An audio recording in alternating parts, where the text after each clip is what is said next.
and you see this fucking animal. Welcome to the video, gang. This is Lance Armstrong, Amstel Gold 2019. We're about to cut that out in a second. Lance Armstrong, second place in 2001, Amstel Gold. Boy, Jesus, what the fuck? What race was that? That's nasty. That is nasty. Well wishes to that rider. Anyway, so Lance Armstrong talking about Mathieu van der Poel, the mutant van der Poel. We were watching TV, but TV missed it, and I don't blame them.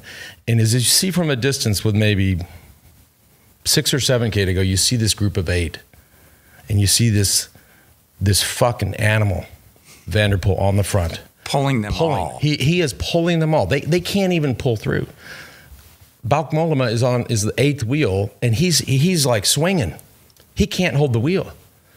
This guy is just, and everybody had written him off. I'd written him off. I was like, young mistake, dumb mistake, went too early, blew his matches, and he's over. And he came charging back, by the way, as he did in the Tour of Flanders, right? Never gave up, came back, put himself back in the bike race.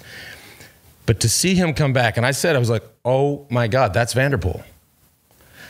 And as these games ensued on the front, he just kept coming and coming. I gave them no chance. And next thing you know, he's there and starts the sprint. So he's pulled these guys for 10 kilometers and he starts the sprint, and nobody even remotely begins to come around him. You just never. Statistically in bike racing, what he pulled off, once he caught Alaphilippe and Fuglsang, the 7 guys behind him should have had the legs to just go around them all. But they sort of, it was a weird, the timing was weird. It all came together really in the sprint.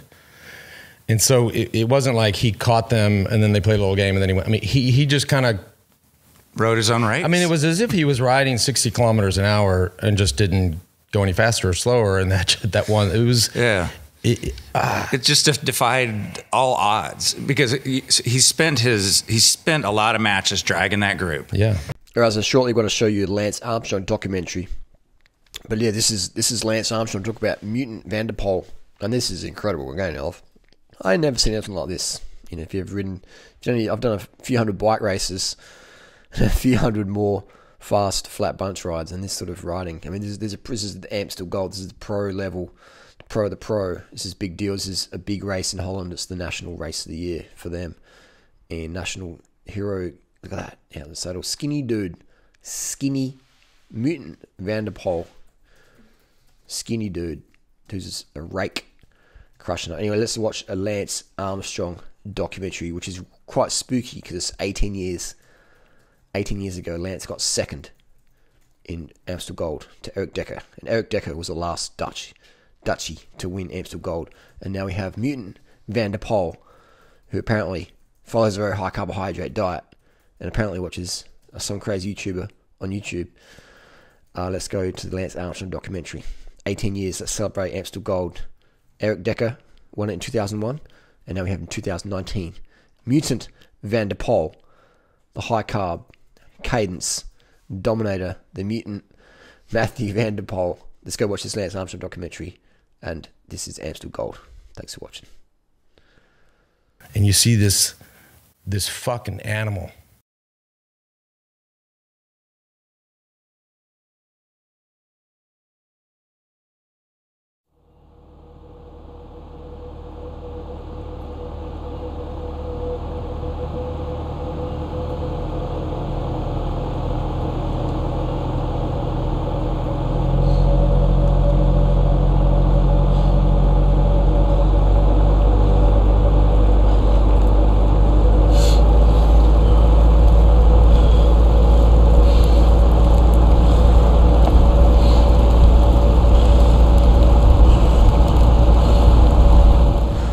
The main goal of this team and the main goal of this program is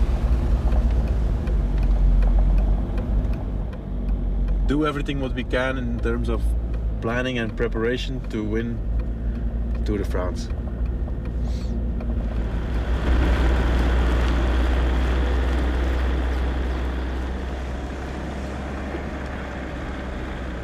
Lance, we're going with the car to until where you can ride to prepare your clothes and some tea and stuff. Okay. Okay? What if I keep going? You can't.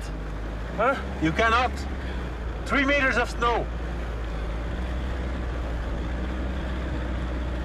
On the sides? The guy says you can. There's no way you can ride. There's no way. Who says that?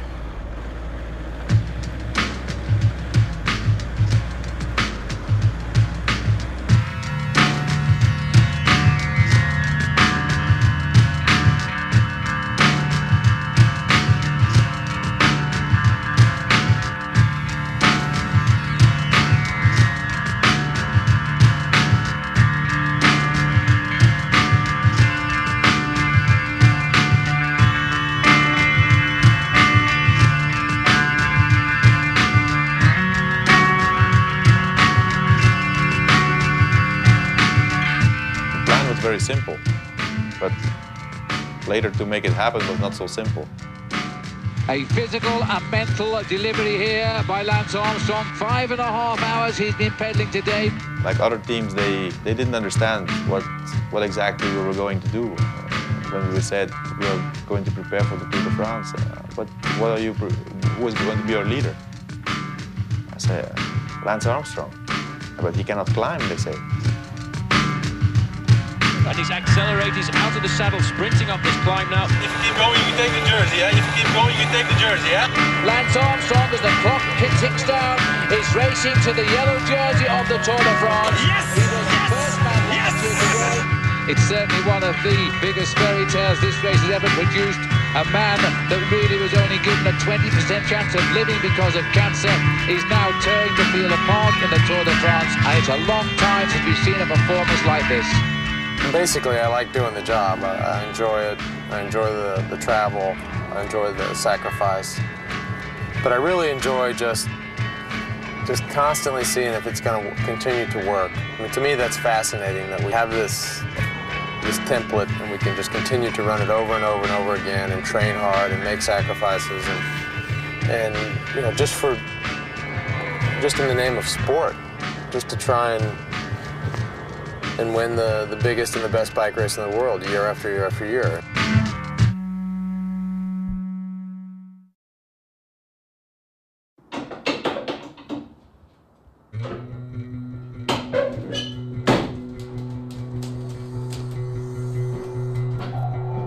As many of you know, it's been a trying winter for me and my U.S. Postal Service cycling team. In November of last year, a formal investigation was launched into our team regarding the alleged use of performance-enhancing drugs.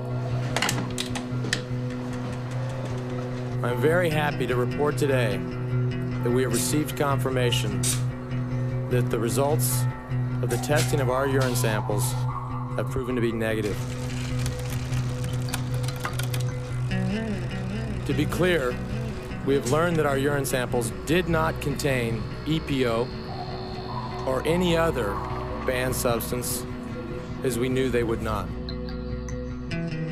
This investigation is going to be closed, and we're going to be proven innocent.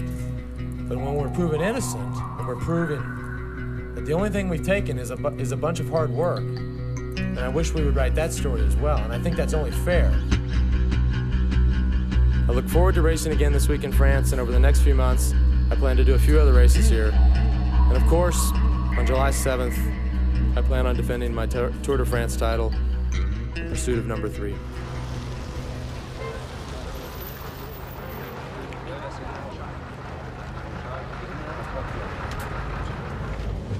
All right, guys. I have a second. Yes, sir. Yes, sir. Yes, sir. With the team that we have here, every single one of us can win Circuit de la Sarthe. Not me. Every single one of us can win Circuit de la Sarthe. Johan came in on the team in 1999, and he really brought in a lot of confidence. Lance never really thought he could win the Tour de France. He never truly believed he could win. And Johan came in and said, that's our objective. And he told the rest of us that we could support him in winning the Tour de France. And he is a guy that they can respect.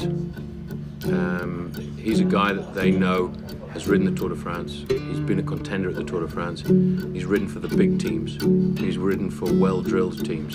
They can look at him and say, if he says it's like this, then he's talking from absolute experience.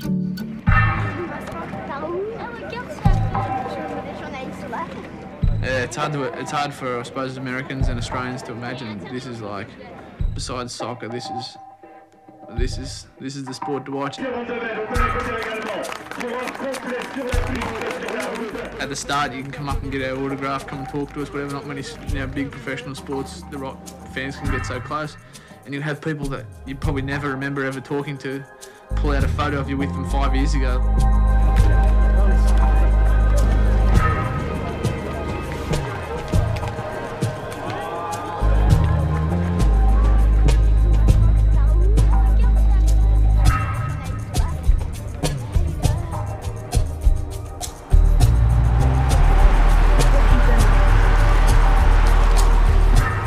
This is probably the most family-oriented sport in the world.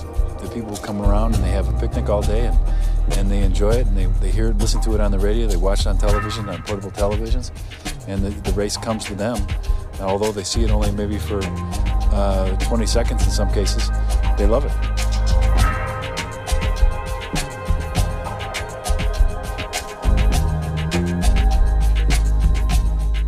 So it's a 3-kilometer climb, and then we stay on small roads. We have another climb coming at 150, and then we go to the local circuit.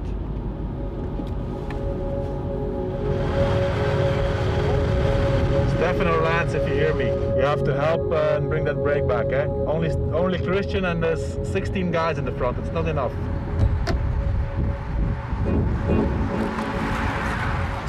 It's not good. There's too many good time trialists in the front. Only Christian.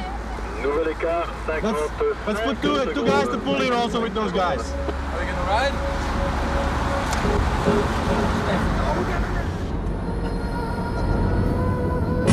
Hey guys, it's split in the front, so Christian is in the second part. There's 7 guys in the front and 9 guys in the back. And Christian is in the second group. We have to go on there, come on, 58 seconds for the 7 first guys. 58 seconds.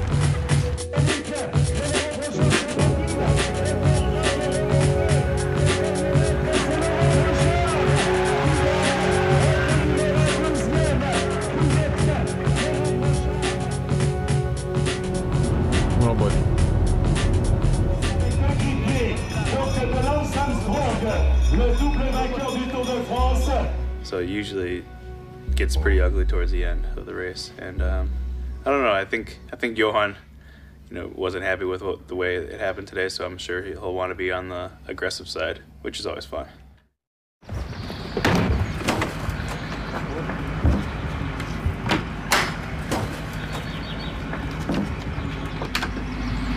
I grew up, I was also a cyclist, and I grew up in the middle of cycling, because everybody was cycling where I live. So we know exactly what the needs are, and this is the drinks for today, during the race. This is the rice cake, or apple pies, and it's all homemade stuff. All the little things. There's so much little small things. All together it counts, so it makes the difference. The little things makes the difference, yeah. Good cake, making sure that the laundry is good done, make sure that they have a good drink, make sure that everything is proper and nice, and also you have to have a heart for the sport. About yesterday.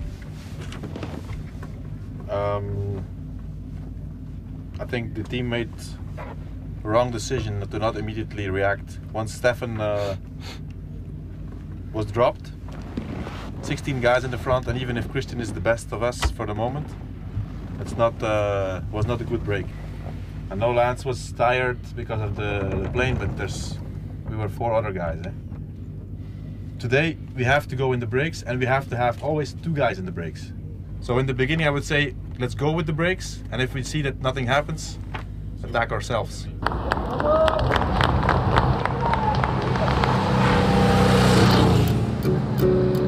27 seconds for Tyler. 27 seconds for Tyler. So we pay attention now to the counter-attack,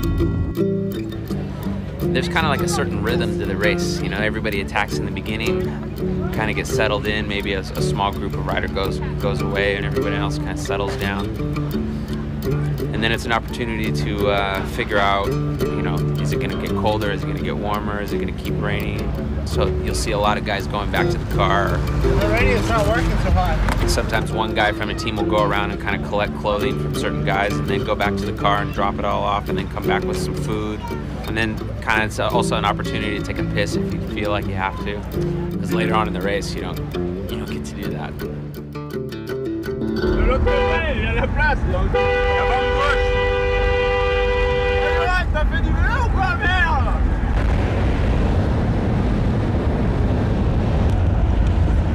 Tyler.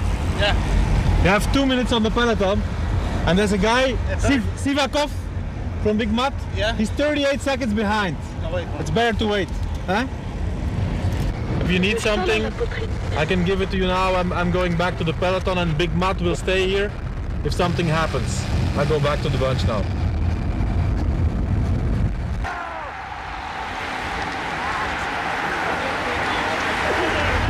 Guys, let's not stay in the back. Let's not stay in the back here, eh? What has happened is you become dependent on these radios, and all of a sudden you can't think for yourself. You know, you're out there and just like brain dead. Did he copy?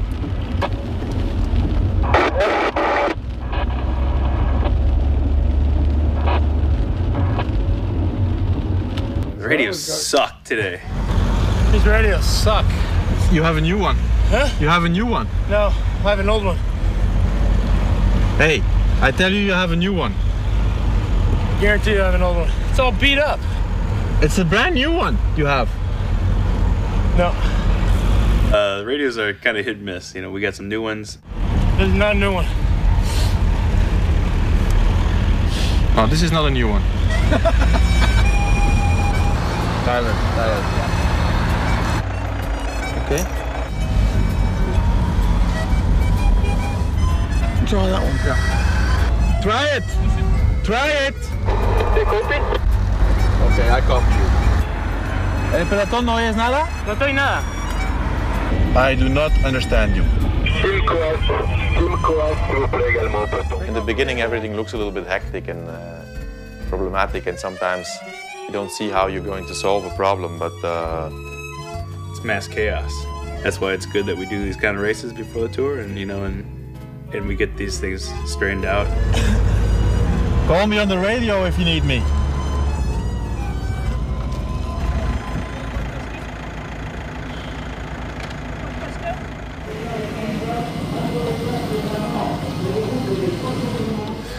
I look back, and seriously, it was like 5 seconds later.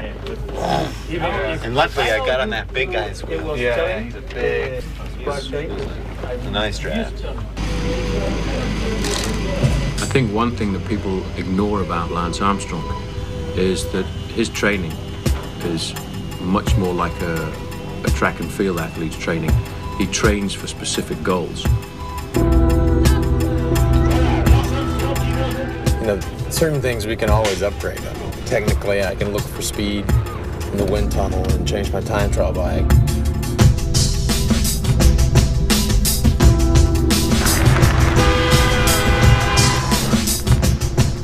Or we can take the climbing bike, which is what we did last year, take it down from 9 kilos down to 7 kilos. Those are evolution. But at the end of the day, you know what's the hardest thing is the hardest thing is to just get back to the level that you were at before. That sucked. How was the position? Good. That was a good thing. So we can take it off? Send it? Yeah, this bike is really different. If you've got a guy who's capable of winning the Tour de France, then you have to base your whole season around that. Vas muy bien, vas muy bien, muy bien. Venga, venga, venga, venga, venga. You have to have a team that is ready on day one for 22 days of battle. Muy bien, Víctor, muy bien, muy bien, muy bien. Sigue, sigue, sigue, sigue, sigue. hard training today. Very, very hard training. I need more condition. Yeah. But it's good for the tour. Circuit de la Sarthe was, I think, a good race for a couple of reasons. It's really only preparation, getting the rhythm, trying something out in a time trial, but in a more relaxed way. Lance was not really focused. He came back from the States, the press conference, and that always reflects on the team. If the leader is not really doing the race to win, then the motivation is not the same.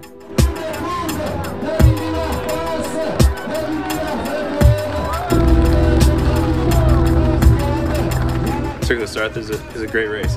You know, beautiful race. It's beautiful countryside and it's good journeying. But it's only Circuit de la Sarthe, and we have much bigger fish to fry.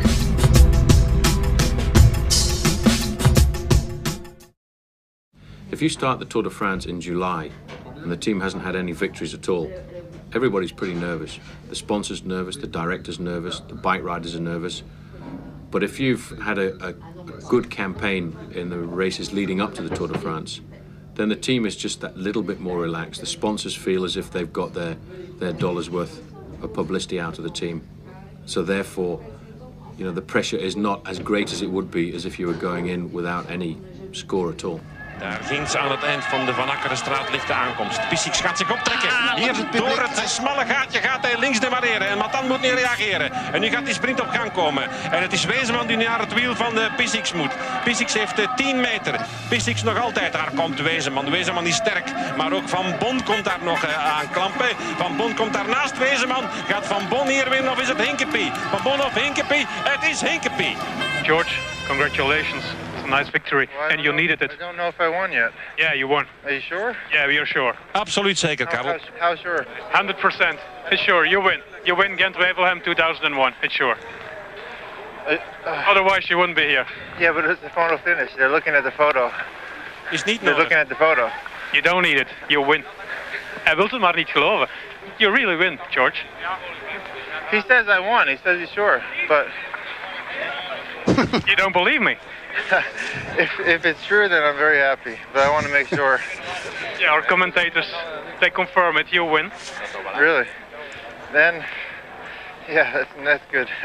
I very much been needing to win. You know, my directors and the managers. It's been a long time since I won, but they really believe in me, and every race they say, George, you can win, and they make me believe. And I know that I can win. I just have to have everything right. But I hope this just confirms more victories to come. I hope. So now you're one of the favorites for Paris-Roubaix, you know? That's where one of my main things. Yes, of course I want to win Roubaix. So yeah, we'll see what happens. I wish you good luck for Sunday. Guys, let's have a toast on George. First, for George. Is he paying for it? It's the first victory in a classic of this team. I think in the history of US Postal, it's the first victory in a classic, although it's not a World Cup race. Let's say that Ghent-Wevelgem is a big classic. So, thanks, George. And let's toast on another one on Sunday in Paris-Roubaix. Yeah. So my title in the team is actually assistant sports director. So, but it means we have so many races. We have riders enough to do a double schedule. So it means Johan is almost all the time on the road with a part of the team around Lance, and I'm almost always on the road with the rest of the team. I'm the only guy who's on time ever. The races are, especially up here, are very stressful. Pretty much a war zone every race we do up here, so the time we get to relax, we try to take as much advantage of it as we can. Gentlemen, you want to sit down, brother? If you have a strong team, that is because they are friends. That makes the small thing that you need to be really good, to have a real good team. I think this team is the most international team in the whole peloton. So we have the guys from all over the world. The American riders, they don't do this sort of club inside a team. If it's Dutch team, all the Dutch riders they're having their own club. And this team is just living like a family. We just are sharing everything as a family. All victories, all losses, or whatever we do. I think it's just American mentality. You like it or you hate it, eh? You have to be crazy about this race. You have to be mentally sure that you can do it. But most of the riders, if they see this, they are done, eh?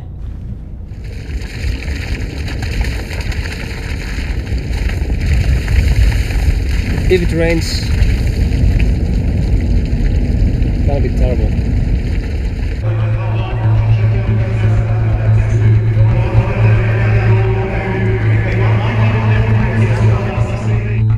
The objective for a winner of Paris-Roubaix is to have the maximum riders of the team around you as far as possible. When they come into a position of stress at a big event like the Tour de France or a big event like Paris-Roubaix, then you'll see what their weakness is. But so far they haven't been put into that position.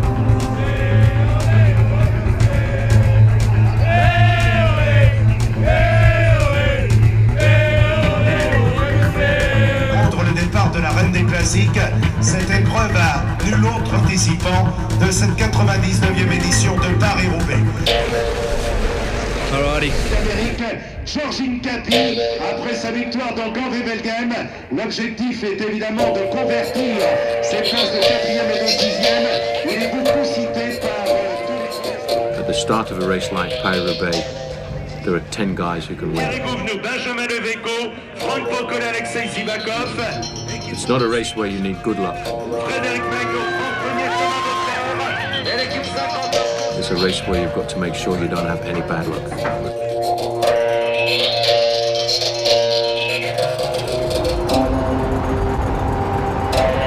3 kilometers to go. We go under a bridge. We take a left. Then we have a slight uphill. And then it's becoming more narrow. So from now on, we stay there good in the front with George, everybody, yeah?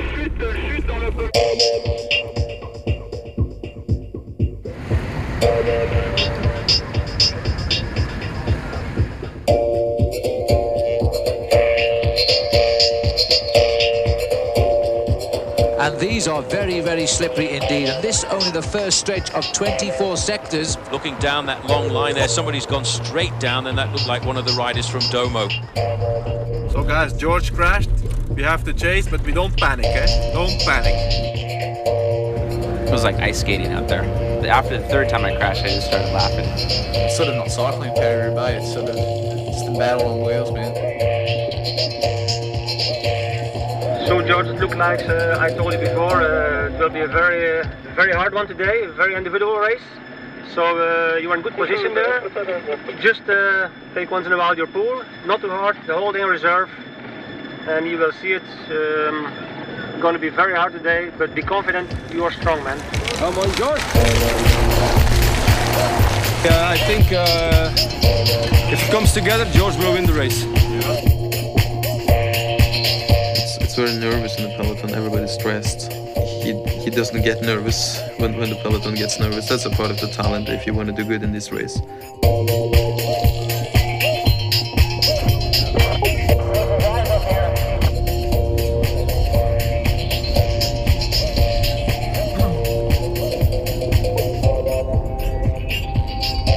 Come on, guys, to the front there. We don't leave George alone there, eh? We're back at the sharp end now, and George Hincapie of the USA is riding a brilliant race. But you see, when you do have the form, you ride over the cobblestones so easily. Hincapie is very relaxed here. He's picking his own line over these cobblestones. George, you're fantastic. You are fantastic, eh? Hincapie, I think, has gone down as well there. That was Hincapie just picking himself up. Wilfred Peters is riding by him right now. Don't panic, don't panic. Refine your tempo, eh? Don't panic. Very good, George. Very good, very good. At the moment, and you see he's slipping all over the place. He's slipping all over the place, Paul. You're right. He's in big trouble. George is right now. George, don't panic. Don't panic. You're okay. And Hincapie cannot get himself rolling at all. Go on, George. Go on. Go on. We cannot do anything. We're behind. George, don't panic. Don't panic. You're okay. Don't panic. You're very good. George is in all sorts of difficulty now, trying to get his bike going again. I'm wondering if he's got a flat tyre. Don't panic. You can handle this. You can handle this. George has got a flat tyre, and there it is. This time he's taken the wheel out, and he's called up the service. Well, there he was. It's very difficult. He was riding so well. No panic at all. He waited for the neutral service there to come up and give him a front wheel, and he's up and riding once again, but he will have lost his place in that very select group right now.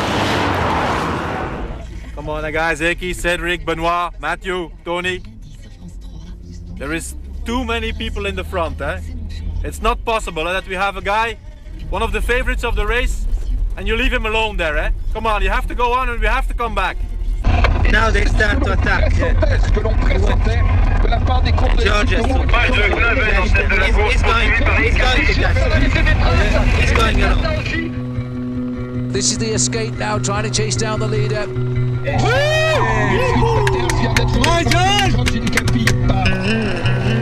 George, look, listen.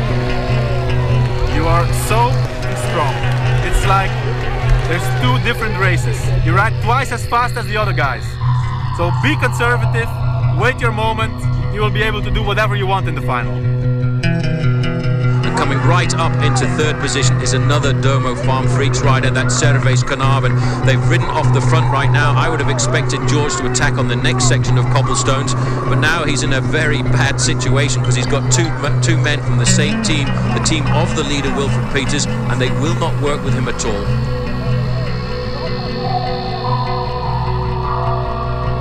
He's speaking with him. He's speaking with him now. Still 50 k's to go. Still 50 k's to go. Perfect, man. Yeah. What? Yeah. Puncture. George puncture. Hey! Zelf voor de plaats voor het model!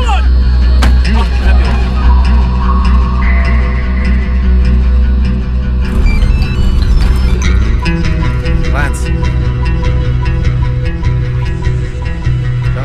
That's not going to work. Hincapie's the first man to catch the lone leader, and now that just might give the little pause which requires the little slowing in the speed, and that will give Johan Museeuw a chance to come back, and that will make 6 men at the front, 4 of them belonging to one team, Domo Farm Freaks.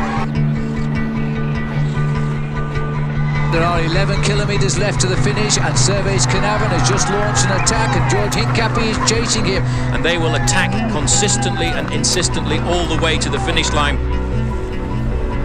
George, if you have something left, we have nothing to lose anymore.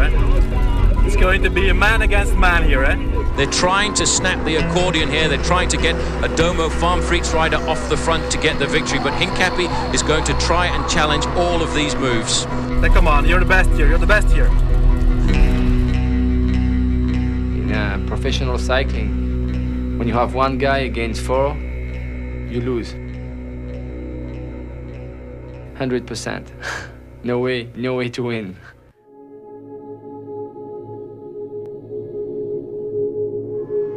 They're going to keep attacking all of the time, and somebody is going to catch out George Hincapie. This again looks like Servais Carnarvon leaping off the front right now, and this is what the guys from Domo Farm Freaks are trying to do. They're trying to isolate the rider off the front. They're trying to keep George Hincapie in the back.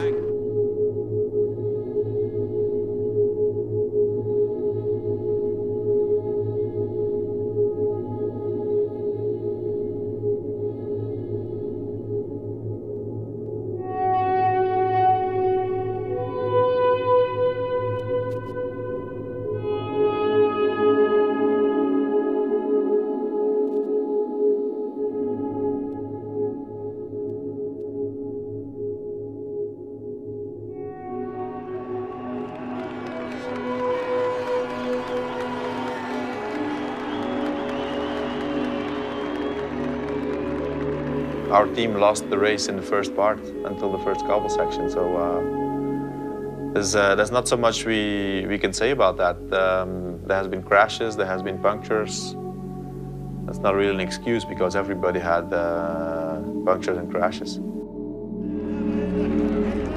It's George Hincapie on the left of our picture here. It's going to be close. I don't. It's a 1, 2, 3 because Vainstains gets it for Domo. Hincapie is fourth. Roubaix, we had a bad day as a team in general, but the team was super strong in Flanders and Gamble-Alvegem, and the guys that we have are class riders, so I'm not worried about who we have. Maybe we'll get 1 or 2 more guys.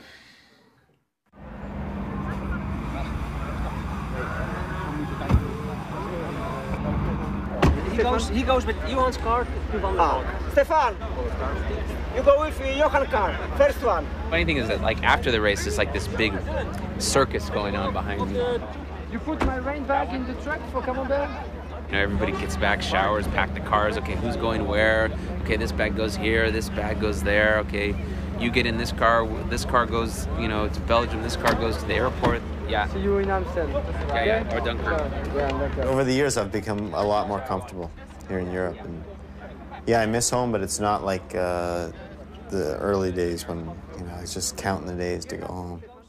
Now it's, you know, I really enjoy living over here, and it's a lot different than the United States, but it's a nice different.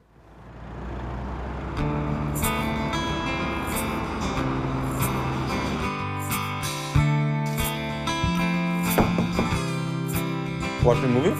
Hello, man. Hello, man. Hello. Oh, hello, man. Hello, man. Stefan's trying to turn albino. No, not albino. I just want to prove that I'm a pure Norwegian blonde Viking. It's your life, you know. You have to like it more than anything. Step on this. Can't do this. It's like a portable gym. I don't know you. Usually only Monday, Wednesday, Friday. Because I don't want to get too big, you know? I got my own little coffee maker and stuff. I mean, you gotta have one thing that you can make your own. The classic thing is all the guys give me shit about it. They'll all secretly come by when nobody's looking. Coffee rigs? It's just like taking a little piece of home.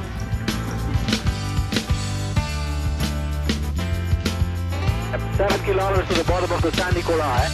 Good job, Christian. Come on, very good. I've been riding bikes since I was 4 years old. It's not that complicated, but it starts to get kind of complicated when you're going 60 miles an hour down a hill. Seen guys who go head on into cars, you go off the road, crashing cobbles, puncture. Yeah, I just had a bit of a crash. A bit of liquid on the kneecap there.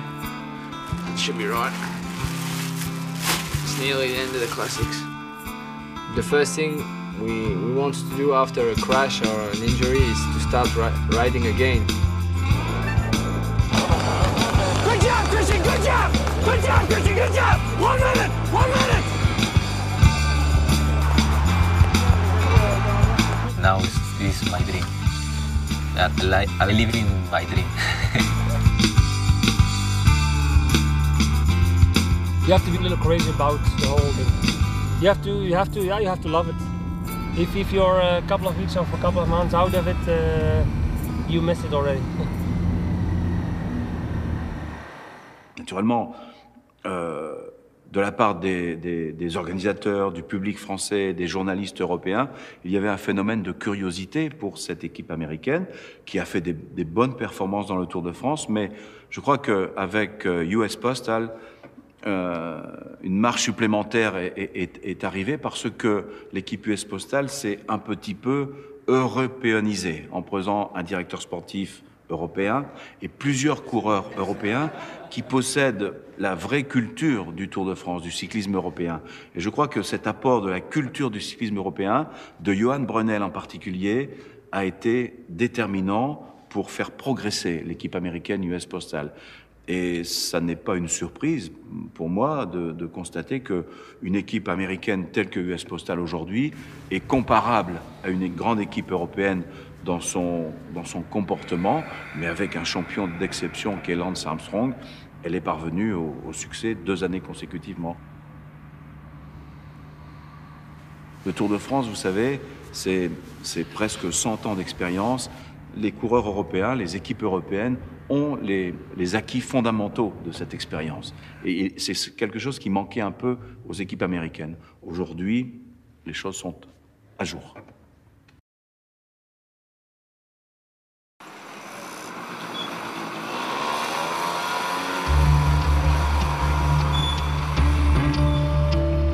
You couldn't ask me to be any more motivated for this race. I love the country, I love the region, I love the race. It means it's a special event. We have a great team here with Lance and Christian and Cedric and Nekimov and Chechu. We have a really super squad, and I think we can do a really good job tomorrow. When Lance sets a goal to win something, all the competitors should watch out. So he's given us the word, Amstel Gold. So we're going to be there to back him up, see if he can win it.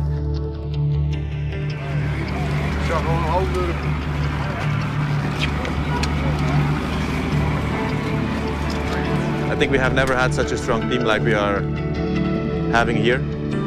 But it's very important that a race like this, especially when it's raining, first of all, that we do it like as a team race, that we don't have individuals, that we ride as much as possible in the front. Benoit, you stay from the start with George, and Cedric from the start with Lance. We know that we have guys that can win the race, so I want the 100% effort from the whole team.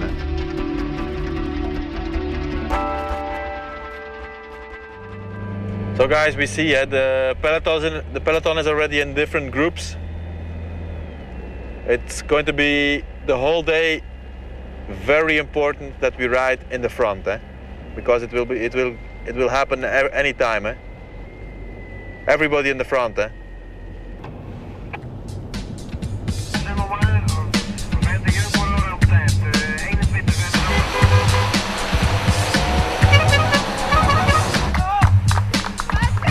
Amstel Gold is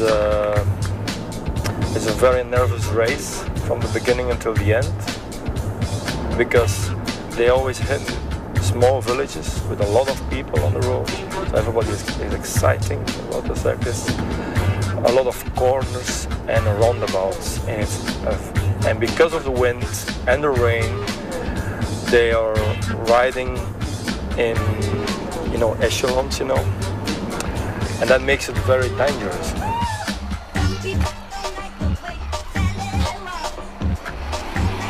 They have to pay attention, so it's a nervous race.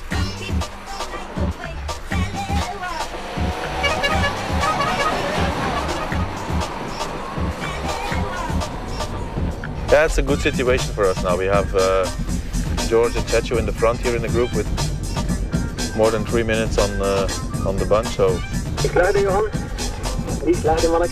George and Chechu, 7 minutes.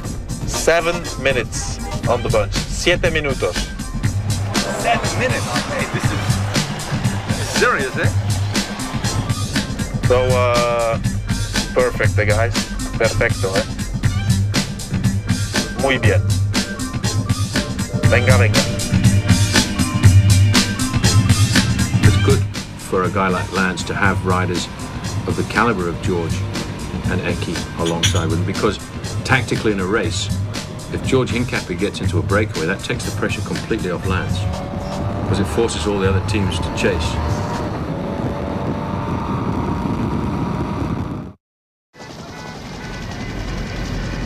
So Lance and Cedric and Christian, this is what's left from the peloton.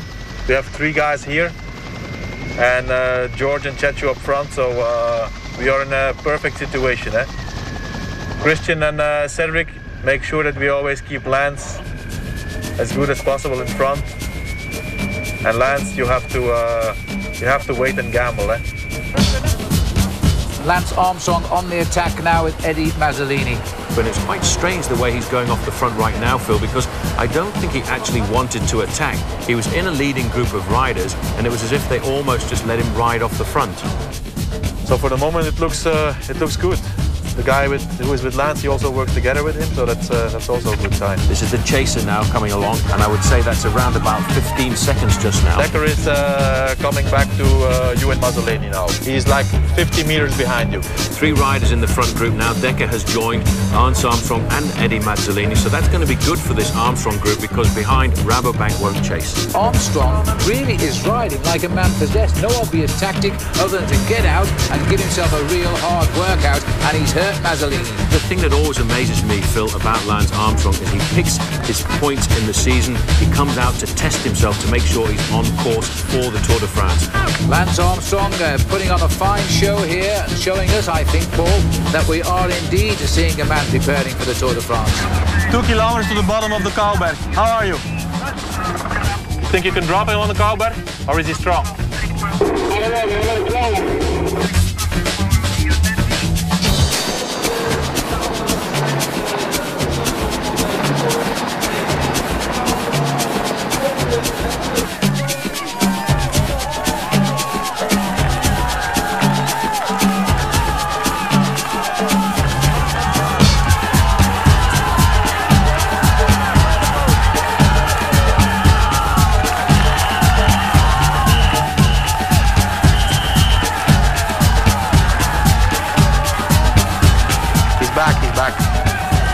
This is a superb piece of cycling by the American Lance Armstrong, and he's been called and joined by Eric Dekker. Lance, play it cool, eh? Play it cool, eh?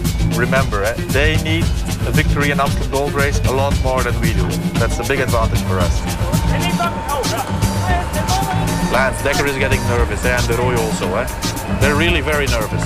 Now this is Johan Bruneel here, the young manager of the US Postal Service's team that Lance has a lot of respect for. A few words of wisdom. Unfortunately, I can't hear what he's saying. It would be interesting to know what he's going to tell him right now. Lance, you have 40 seconds on Mazzoleni and 1 minute and 10 seconds. 1 minute and 10 seconds on the group of Mathieu, but for the final, the last kilometer, stay in his wheel, eh? Don't come out of his wheel. Remember 99, eh? You can beat him like that. Now this is going to be a most intriguing final kilometre now. But let's not forget that just behind us we've got Serge Baguet, who is absolutely boring down on these guys. And the last check we had, in fact, was at 20 seconds, and here he is now. He's under the kilometre to go. It's going to be quite dramatic. And the other two are going slower and slower. This is almost a track sprint, a match sprint against these two. On the front, Dekker looking over his shoulder. He's keeping over to the far side.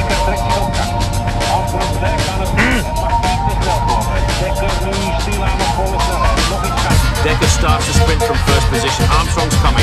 Well, Dekker has been forced to lead out now. This is a perfect occasion for Lance Armstrong.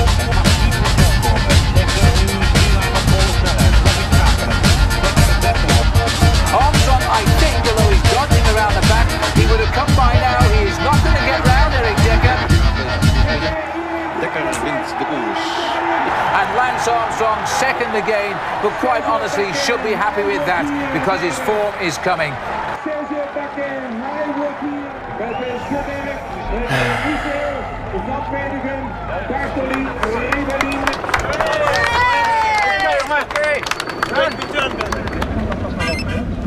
Hallo? Ja, ik heb hem zien wegrijden.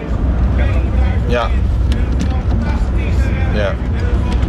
George and Chechu were in there. It was a big group, it was a good group with Schmil, with Petito, with George. So that nobody had to work in the peloton, and then when the group was caught, there was only 37 guys left at the end, with 5 guys from us. And then Lance attacked, and it was finished. Yeah, he's in good shape. The team was very good. I mean, we had a good team also. Here was Eki, George, Chechu, Victor Hugo, Cedric, Christian, Benoit, Lance. 8 good guys, eh? Of course. No, we rode the perfect race. That's not just Rabobank was stronger. That's all. Close. Yes.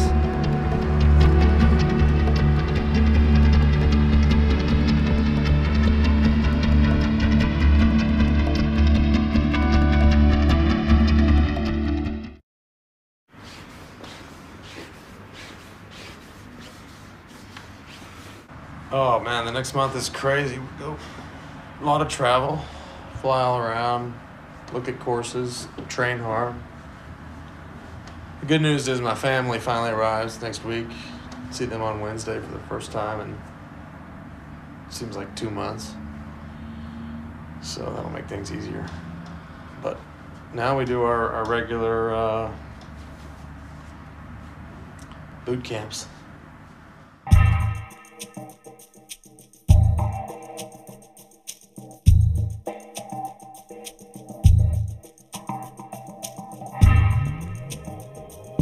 It's the end of the first racing period of Lance, but it's also like the start of the real Tour de France preparation, and the fact that he's in such a good shape to start these training camps is a very, very positive thing to know. And in the race, how far is this? A lot of athletes in old school, like myself, when we raced to reach fitness.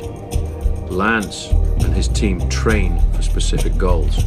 And I think that's the difference. And I think maybe one or two of the older fashioned teams have maybe not quite figured that out yet. I think the easiest would be this. Go back to Breze. We're in Breze? Yeah. Where's that? Here. Oh, yeah? And then this yellow road. That's the biggest. It's a small one, eh? That's the big, yeah. Ça veut dire aussi qu'ils se sont compris pour travailler toute la première partie de l'année pour le Tour de France. Et ce qui m'impressionne beaucoup, c'est que ces deux hommes, au mois de mai, au mois de juin, effectuent la reconnaissance presque complète du Tour de France. Tout droit, Ils reconnaissent les cols, les difficultés, avec beaucoup de professionnalisme. Ce sont les seuls qui font ça parmi les grands champions. Et c'est une des clés de la réussite de Lance Armstrong, c'est cette appréciation commune, partagée de la manière d'aborder le Tour de France.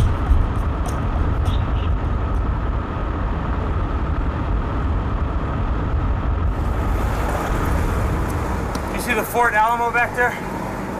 The what? Fort Alamo. Yeah. Western Village, it said.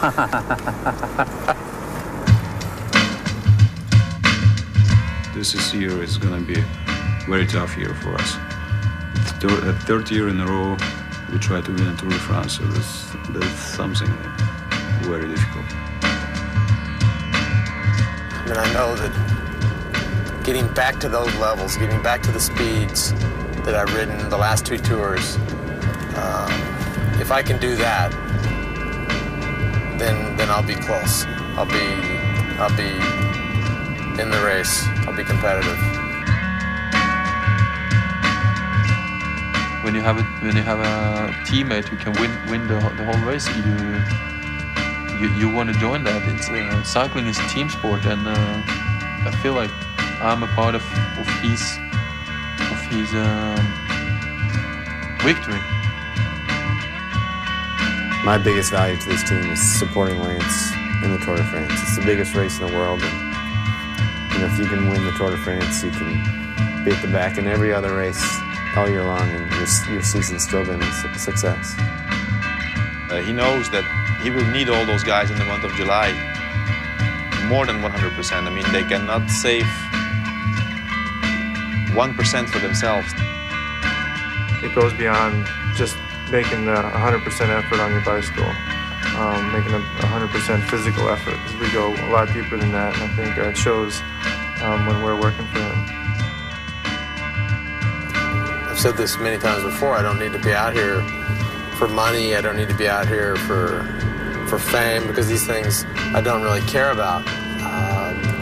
But I do care about working hard and fulfilling the plan and the dream of being a competitive athlete, being a professional athlete.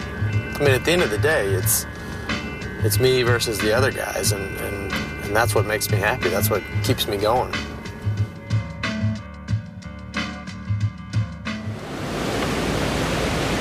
Changes, just changes. 3 kilometers like that.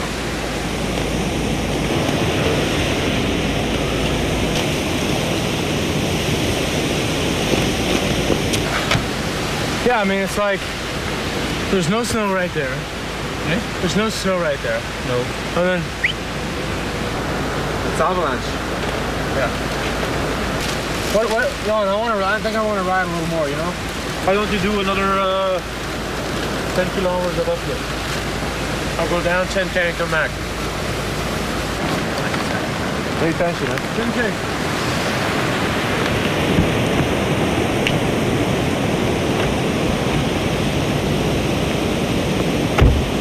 That's what it takes to win the Tour. What? Training in this weather. Nobody sees that.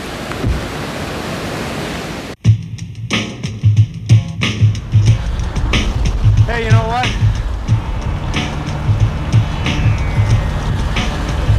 When the soup is good, all is good. Hello? Hello?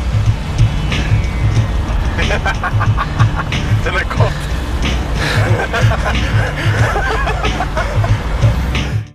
This fucking animal